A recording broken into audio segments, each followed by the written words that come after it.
সারা জীবন কেউ জিজ্ঞেস করবে না কিভাবে বেঁচে আছো, তবে মরে গেলেই সবাই জিজ্ঞেস করবে কিভাবে মারা গেল।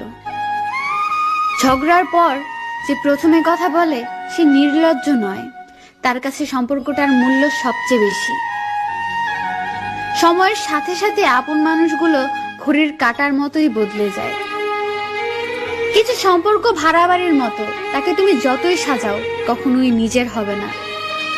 লবণ ছাড়া রান্না যেমন স্বাধীন, বিশ্বাস ছাড়া সম্পর্ক তেমন মূল্যহীন।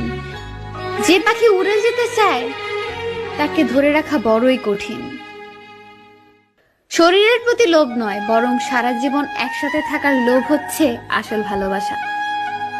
ধোঁকাবাজ বেঈমানরাই ভালো থাকে না শুধু তাদের বিশ্বাস করা বোকা মানুষগুলো। এটাই সত্যি। দেখা হবে বলে ভেবো না, কথাও হবে। অপরিচিত যখন হয়েই গেছি, অপরিচিত হয়েই থাকবো। খুব কষ্ট হয় তখন, যখন বারবার একতরফা সরি বলতে হয় শুধু সম্পর্কটা টিকিয়ে রাখার জন্য। একটা কথা মনে রেখো, কারোর খারাপ সময় এলে তাকে কখনোই আঘাত দিও না। পারলে সাহায্য করো, কারণ খারাপ সময় একদিন তোমারও আসতে পারে। খারাপ থাকে, অসুবিধা নেই, কিন্তু কারোর খারাপ হোক তা কখনোই চাই না।